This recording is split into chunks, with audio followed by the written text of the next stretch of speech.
సింగ్. ఈ పేరు వినగానే మనకు వెంటనే ఏం గుర్తొస్తుంది? బహుశా ఉరితాడును ముద్దాడుతున్న ఒక యువకుడు, లేదా గాలిలో పిడికిలి బిగించి ఇంక్లాబ్ జిందాబాద్ అని నినదిస్తున్న దృశ్యం. అవును, సాధారణంగా అవే మన కళ్ల ముందు కదుల్తాయి. కాని ఆ 23 యువకుడిలో, ఆ విప్లవకారుడి వెనుక ఒక లోతైన ఆలోచనాపరుడు, ఒక పదునైన రచయిత, ఒక సామాజిక దార్శనికుడు కూడా ఉన్నాడు. నిజమే. ఆయన బాంబుల కన్నా ఆయన ఆలోచనలు చాలా పదునైనవి. ఈరోజు మన దగ్గరున్న చారిత్రక ఆధారాలతో ఆ విప్లవకారుడి చర్యల వెనుక ఉన్న సిద్ధాంతాన్ని, ఆయన ఆలోచనా పరిణామాన్ని కొంచెం లోతుగా విశ్లేషిద్దాం. ఇది చాలా ఆసక్తికరమైన కోణం. ఎందుకంటే భగత్ సింగ్ను తరచుగా ఒక ఆవేశపరుడైన దేశభక్తుడిగా చూపిస్తారు. కాని ఆయన ప్రతి చర్య వెనుక ఒక స్పష్టమైన రాజకీయ వ్యూహం, ఒక తాత్విక పునాది ఉన్నాయి. అంటే కేవలం బ్రిటిష్ వారిని తరిమికొట్టడం మాత్రమే కాదనమాట ఆయన లక్ష్యం? అస్సలు కాదు. అసలు స్వాతంత్రం అంటే ఏమిటి, అది ఎవరికోసం అనే ప్రశ్నలను ఆయన సంధించారు. ఆయన ప్రయాణం ఆ ప్రశ్నలకు సమాధానాలు వెతకడమే. అయితే ఈ ప్రయాణం ఎక్కడ మొదలైంది? ఆయన కుటుంబంలో స్వాతంత్ర స్ఫూర్తి ఉందని మనకు తెలుసు. కాని ఒక సాధారణ దేశభక్తుడి నుండి సాయుధ పోరాటమే మార్గం అని నమ్మే ఒక విప్లవకారుడిగా ఆయన్ను మార్చిన సంఘటన ఏది? ఆ మార్పుకు బీజం వేసింది నిస్సందేహంగా 1919 నాటి జలియన్వాలా బాగ్ దురంతం. అప్పుడు ఆయన వయసు కేవలం 12 ఏళ్లు. 12 ఏళ్లా? అవును. వందలాది మంది నిరాయుధులపై జనరల్ డయ్యర్ జరిపిన ఆ నరమేధం గురించి విని ఆయన స్కూల్ మానేసి సుమారు 40 కిలోమీటర్లు నడిచి అమృత్సర్ వెళ్లారు. ఓ! అక్కడ ఆ రక్తంతో తడిసిన మట్టిని ఒక సీసాలో నింపుకుని ఇంటికి తెచ్చుకున్నారు. అది కేవలం ఒక భావోద్వేగ చర్య కాదు, అదొక ప్రతిజ్ఞ. అంటే ఆ రోజే నిర్ణయించుకున్నారా? అవును. అహింసతో ఈ క్రూరమైన సామ్రాజ్యవాదాన్ని ఎదిరించలేమనే ఆలోచన ఆయనలో బలంగా నాటుకుపోయింది ఆ రోజే. అంటే గాంధీజీ సహాయ నిరాకరణ ఉద్యమం ఉద్ధృతంగా ఉన్న రోజుల్లోనే భగత్ సింగ్ మనసులో అహింసా మార్గంపై సందేహాలు మొదలయ్యాయన్నమాట. ఖచ్చితంగా. ఆయన గాంధీజీని గౌరవించారు, కాని ఆయన మార్గాన్ని ప్రశ్నించారు. లాహోర్లోని నేషనల్ కాలేజీలో చేరిన తర్వాత ఈ ఆలోచనలు మరింత బలపడ్డాయి. ఆ కాలేజీ అదొక రకంగా విప్లవ భావాలకు కేంద్రంగా ఉండేదంటారు కదా? అవును, సరిగ్గా అదే. అక్కడ ఆయన యూరోపియన్ విప్లవాల గురించి, ఐరిష్ స్వాతంత్ర్య పోరాటం గురించి, ముఖ్యంగా రష్యన్ విప్లవం గురించి లోతుగా చదివారు. మార్క్స్, లెనిన్, బకునిన్ వంటి వారి రచనలు ఆయన ప్రపంచ దృష్టికోణాన్ని పూర్తిగా మార్చేశాయి. అంటే ఎలా? స్వాతంత్ర్యమంటే కేవలం తెల్లదొరల స్థానంలో నల్లదొరలు రావడం కాదని, అధికారం, సంపద ప్రజల చేతుల్లోకి రావాలని గ్రహించారు. ఈ కొత్త ఆలోచనలతోనే ఆయన హిందుస్థాన్ రిపబ్లికన్ అసోసియేషన్ అంటే హెచ్ఆర్ఏలో చేరారా? ఆ సంస్థ కూడా మొదట సాయుధ పోరాటం ద్వారా బ్రిటిష్ వారిని తరిమికొట్టాలనే లక్ష్యంతోనే ఉండేది కదా? అవును. కాని భగత్ సింగ్, చంద్రశేఖర్ ఆజాద్, సుఖ్దేవ్ వంటి వారి చేరికతో హెచ్ఆర్ఏ స్వరూపమే మారిపోయింది. 1928లో ఢిల్లీలోని ఫిరోజ్షా కోట్లా మైదానంలో జరిగిన రహస్య సమావేశంలో భగత్ సింగ్ పట్టుబట్టి ఆ సంస్థ పేరును మార్పించారు. అవును, హిందుస్థాన్ సోషలిస్ట్ రిపబ్లికన్ అసోసియేషన్ హెచ్ఎస్ఆర్ఏగా. సరిగ్గా. ఆ సోషలిస్ట్ అనే ఒక్క పదం చేర్చడం ఒక చారిత్రక ఘట్టం. అది వారి లక్ష్యం కేవలం రాజకీయ స్వాతంత్ర్యం కాదని, కార్మికులు, రైతున దోపిడీ లేని ఒక సామ్యవాద సమాజాన్ని నిర్మించడమని ప్రపంచానికి చాటిచెప్పింది. ఇది కాంగ్రెస్ పార్టీ జాతీయవాదానికి పూర్తి భిన్నమైన, మరింత రాడికల్ ఆలోచన. అంటే ఒకవైపు సిద్ధాంతపరంగా తమ సంస్థను బలోపేతం చేసుకుంటున్నారు, కాని అదే సమయంలో దేశంలో జరిగిన ఒక సంఘటన వారిని వెంటనే రంగంలోకి దూకేలా చేసింది. అదే సైమన్ కమిషన్ నిరసనలు కదూ? అవును.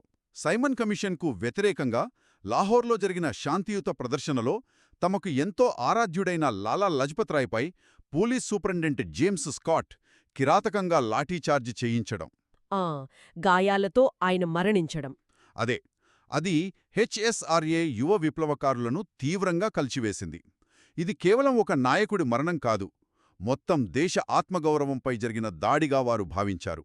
ప్రతీకారం తీర్చుకోవాలని నిర్ణయించుకున్నారు. ప్లాన్ చేస్తే పొరపాటున అసిస్టెంట్ సూపరింటెండెంట్ జాన్ శాండర్స్ను చంపారు. ఈ పొరపాటెలా జరిగింది? అది ఒక case of mistaken identity. Rajguru మొదట కాల్పులు జరపాలి, భగత్ సింగ్ కవర్గా ఉండాలి. శాండర్స్ బైక్పై బయటకు రాగానే అతడే స్కాట్ అని పొరపడిన సిగ్నల్ వచ్చింది. ఓ అలాగా. రాజ్గురు కాల్చారు, శాండర్స్ కింద పడ్డాడు. ఆ తర్వాత భగత్ సింగ్ కూడా ఆత్మరక్షణ కోసం కాల్పులు జరిపారు. ఈ ఘటన తర్వాత లాహోర్ మొత్తం పోలీసుల దిగ్బంధంలో చిక్కుకుంది. మరి అక్కడి నుండి ఎలా తప్పించుకున్నారు? అదో సినిమా కథలా ఉంటుంది. భగత్ సింగ్ తన జుట్టు గడ్డం కత్తిరించుకొని ఒక ఆంగ్లో ఇండియన్ దొరల టోపీ ఓవర్కోట్ ధరించి విప్లవకారుడు భగవతీ చరణ్ వోహ్రా భార్య దుర్గావతీదేవిని తన భార్యగా, వారి పిల్లాడిని తన కొడుకుగా నటింపజేస్తూ అద్భుతం. ఫస్ట్ క్లాస్ కంపార్ట్మెంట్లో కలకత్తాకు వెళ్లే రైలు ఎక్కారు. రాజ్గురు వారి సేవకుడుగా అదే రైల్లో ప్రయాణించారు. పోలీసుల కళ్ల ముందే వారు అలా తప్పించుకున్నారు. నాపశక్యంగా లేదు. శాండర్స్ హత్య తర్వాత వారు అజ్ఞాతంలో ఉన్నారు కదా, అటువంటప్పుడు మళ్ళీ అందరి ముందుకొచ్చి ఢిల్లీలోని సెంట్రల్ లెజిస్లేటివ్ అసెంబ్లీలో బాంబులు వేసి కావాలనే అరెస్ట్ అవ్వడం వెనుక వారి వ్యూహమేంటి? ఇదొక రకంగా ఆత్మహత్యా సదృశ్యం కదా. అవును, అది చాలా పెద్ద రిస్క్. కాని దాని వెనుక ఒక అద్భుతమైన వ్యూహముంది. శాండర్స్ హత్య తర్వాత ప్రజలు హెచ్ఎస్ఆర్ఏను కేవలం ఒక టెర్రరిస్ట్ సంస్థగా చూసే ప్రమాదం ఉందని భగత్ సింగ్ గ్రహించారు. ఓకే. తమ లక్ష్యం హత్యలు చేయడం కాదని, తమ సిద్ధాంతాలను దేశ ప్రజలందరికీ చేరవేయాలని ఆయన భావించారు. దీనికోసం వారికొక వేదిక కావాలి. బ్రిటిష్ కోర్టుల కన్నా గొప్ప వేదికేముంటుంది? రైట్. అందుకే వారు చెవిటివారికి వినిపించేలా ఒక పెద్ద శబ్దం చేయాలని నిర్ణయించుకున్నారు. Public safety bill, trade disputes bill వంటి ప్రజా వ్యతిరేక చట్టాలను నిరసిస్తూ ఎవరికీ హాని కలిగని విధంగా తక్కువ తీవ్రత ఉన్న బాంబులను అసెంబ్లీలోని ఖాళీ ప్రదేశంలో విసిరారు. అంటే వారి ఉద్దేశం భయపెట్టడం కాదు, తమ గొంతును వినిపించడం. ఖచ్చితంగా. బాంబులు వేసిన తర్వాత వారు పారిపోలేదు. ఇంక్విలాబ్ జిందాబాద్, సామ్రాజ్యవాదం నశించాలి అని నినదిస్తూ కరపత్రాలు వెదజల్లారు, స్వచ్ఛందంగా లొంగిపోయారు. అంటే విచారణను ఒక ప్రచార వేదికగా మార్చుకోవాలని అనుకున్నారు. సరిగ్గా. కోర్టులో వారు తమ చర్యలను సమర్థించుకుంటూ చేసిన ప్రసంగాలు దేశవ్యాప్తంగా పత్రికల్లో ప్రచురితమయ్యాయి. విప్లవమంటే కేవలం బాంబులు, తుపాకులు కాదని, అది అన్యాయంపై ఆధారపడిన ప్రస్తుత వ్యవస్థను మార్చే ఒక సంపూర్ణ సామాజిక, రాజకీయ, ఆర్థిక మార్పు అని వారు స్పష్టం చేశారు. ఒక్కసారిగా భగత్ సింగ్ దేశవ్యాప్తంగా యువతకు హీరో అయిపోయారు. ఆ తర్వాత జైలు జీవితం. అక్కడ కూడా వారి పోరాటం ఆగలేదు. ముఖ్యంగా ఆ చారిత్రాత్మక నిరాహార దీక్ష గురించి చెప్పండి. 63 రోజుల నిరాహార దీక్ష అంటే ఊహించడం కూడా కష్టం. కేవలం మెరుగైన సౌకర్యాల కోసమే అంత పెద్ద పోరాటం చేశారా? లేక దాని వెనుక ఇంకా పెద్ద లక్ష్యముందా? పైకి చూస్తే అది ఆహారం, పుస్తకాలు, వార్తాపత్రికలు వంటి సౌకర్యాల కోసం చేసిన దీక్షలా చనిపిస్తుంది.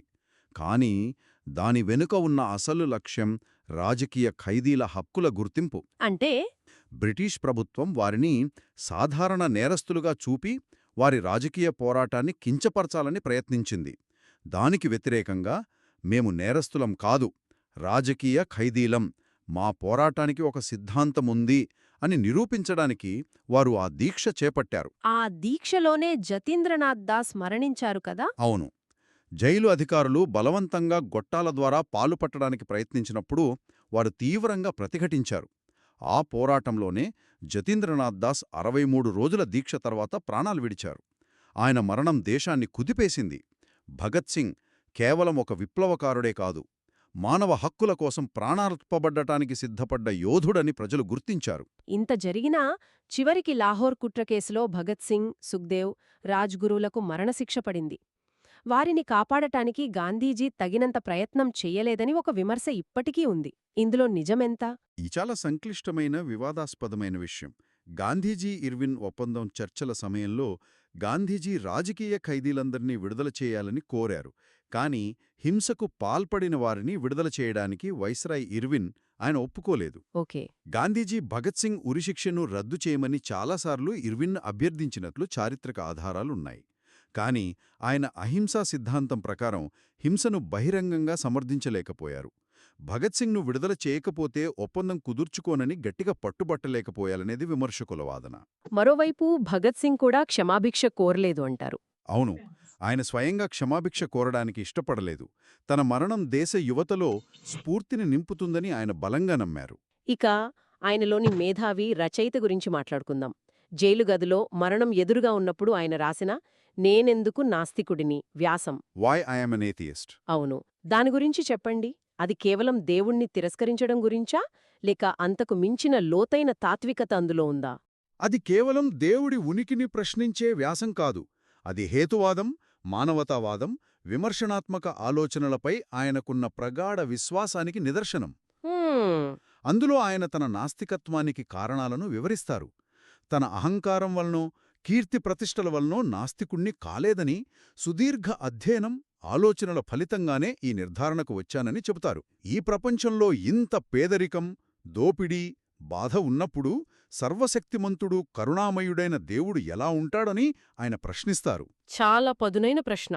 మత విశ్వాసాలు, మూఢనమ్మకాలు ప్రజలను విభజించి వారిని తార్కికంగా ఆలోచించకుండా చేస్తాయని, అది పాలకులకు అనుకూలంగా మారుతుందని వాదిస్తారు. మనిషి తన భవిష్యత్తును తానే నిర్మించుకోవాలని, తన కాళ్లపై తాను నిలబడాలని పిలుపునిస్తారు. మరణానికి కొన్ని నెలల ముందు 23 ఏళ్ల యువకుడు రాసిన ఆ వ్యాసంలోని పరిణతి, స్పష్టత అసాధారణం. అంటే ఆయన దృష్టిలో అసలైన విప్లవమంటే మొదట మన ఆలోచనలో రావాలి. నిస్సందేహంగా ఆయన కావాల్సింది కేవలం బ్రిటిష్ వారి నుండి విముక్తి కాదు, మతతత్వం నుండి, కులతత్వం నుండి, అన్ని రకాల దోపిడీల నుండి విముక్తి. అందుకే ఆయన ఆలోచనలు, ఆయన త్యాగం నేటికీ సజీవంగా ఉన్నాయి. నిజమే. ఆయనను కేవలం ఒక సిక్కు నాయకుడిగానో, ఒక వర్గానికి చెందిన వ్యక్తిగానో ముద్రవేయాలని ప్రయత్నాలు జరిగినా, ఆయన ఎప్పటికీ లౌకిక, సామ్యవాద, అభ్యుదయ భారతానికి ప్రతీకగా నిలిచిపోతారు. ఇంక్విలాబ్ జిందాబాద్ అనే నినాదాన్ని ఆయన కేవలం ఒక నినాదంగా చూడలేదు. అదొక జీవన విధానం. నిరంతరం మెరుగైన సమాజం కోసం పోరాడాలనే ఒక పిలుపు. మార్చి 23, 1931 ముగ్గురు యువ విప్లవకారులను లాహోర్ సెంట్రల్ జైల్లో ఉరితీశారు. కానీ బ్రిటిష్ ప్రభుత్వం ఒక వ్యక్తిని చంపగలిగింది, కానీ ఆయన ఆలోచనలను చంపలేకపోయింది. నిజం. భగత్ సింగ్ భౌతికంగా మన మధ్య లేకపోయినా ఒక ఆలోచనగా, ఒక స్ఫూర్తిగా ఎప్పటికీ జీవించే ఉంటారు. ఆయన అనుసరించిన మార్గాలపై మనకు భేదాభిప్రాయాలు ఉండొచ్చు, కానీ దేశం కోసం, ప్రజల కోసం ఆయన చూపిన నిబద్ధత, చేసిన త్యాగం, ఆయన మేధస్సు, అదంతా ప్రశ్నాతీతం. భగత్ సింగ్ కథను మనం ముగిస్తున్నప్పుడు ఆయన కేవలం ఒక అమరవీరుడు మాత్రమే కాదు. ఆయన ఒక వ్యూహకర్త, ఒక సిద్ధాంతకర్త, ఒక దార్శనికుడు. కేవలం 23 ఏళ్ల జీవితంలో ఆయన సాధించింది, వదిలివెళ్లిన వారసత్వం అపారం. ఇక్కడ మనం ఆలోచించాల్సిన ఒక ఆఖరి ప్రశ్న మిగులుంది. భగత్ సింగ్ స్వాతంత్ర్యం అంటే ఒక వ్యక్తి చేత ఇంకొక వ్యక్తి దోపిడీకి గురికాని సమాజమని నిర్వచించారు. మనం స్వాతంత్ర్యం పొంది ఇన్ని దశాబ్దాలు గడిచినా ఆయన కలలు కన్నా ఆ దోపిడీ లేని సమాజాన్ని మనం నిర్మించుకోగలిగామా? ఆయన ఆలోచనలు, ఆశయాలు నేటి భారతదేశానికి ఎంతవరకు వర్తిస్తాయి? ఈ ప్రశ్న మనల్ని మనం వేసుకోవాలి.